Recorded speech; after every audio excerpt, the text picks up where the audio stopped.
Hello and welcome to Future Cookie. Today we are sitting with one of the most quietly radical questions in science. What if aging is not a destination, but a setting you can change? What if everything you believed about growing old is about to be rewritten? What if the story your body has been telling itself could be edited? Scientists are not talking about slowing aging anymore. They are talking about reversing it. And the timeline just got very real. Here is what happened. Researchers at Harvard Medical School used CRISPR gene editing. They targeted the molecular signals that tell cells they are old. They did not just slow the clock, they turned it backward. In mice, they restored vision in aging eyes. They regenerated muscle tissue. They reset biological age markers across multiple organ systems at once.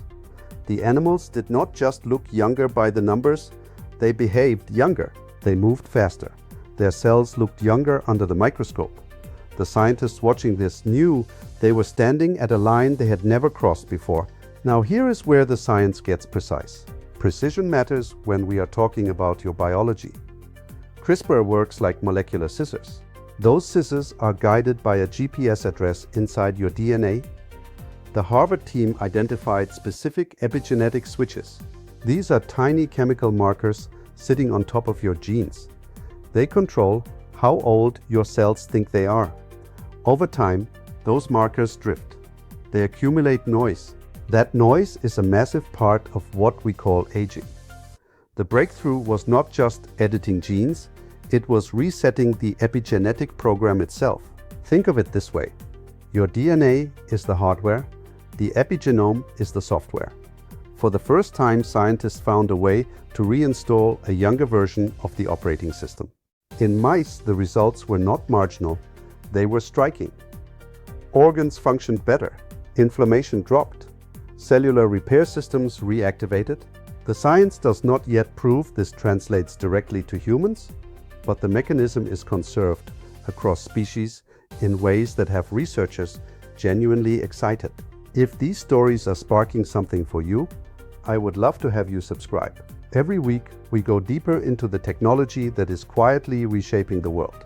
Hit subscribe, and I will see you on the next one. So what are the stakes? Let me be honest with you. Honesty is the only thing that makes this meaningful. We are not at human proof yet. We are at the edge of it. Human trials are scheduled to begin in 2026. They will start with age-related blindness and muscle degeneration.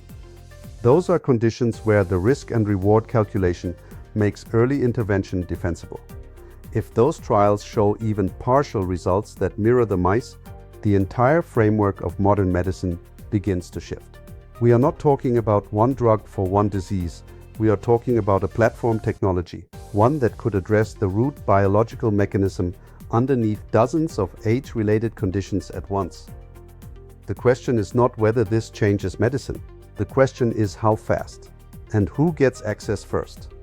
Here is the signal you need to hold on to. When CRISPR won the Nobel Prize in 2020, most people filed it under interesting but far away. That was 4 years ago. Today, we have a specific human trial date. We have a specific target condition. We have a specific research institution with a track record that demands to be taken seriously. The pattern in transformative technology is always the same. It looks impossible. Then it looks experimental. Then it looks obvious in hindsight. We are somewhere between experimental and obvious right now. That is the window where attention pays the highest return. You do not have to make any decisions today, but you do need to know this is happening. The people and institutions tracking this story are already making decisions based on it. Aging may not be what you thought it was. And that single shift in understanding changes everything about how you think about time, health, and what becomes possible in the decades ahead. What you just learned today is that aging has a mechanism, and mechanisms can be changed. I would love to know what question this raises for you. What topic do you want us to go deeper on next? Drop it in the comments below. This is genuinely the start of a conversation I want to keep having with you. Thank you for joining us today. This is Future Cookie.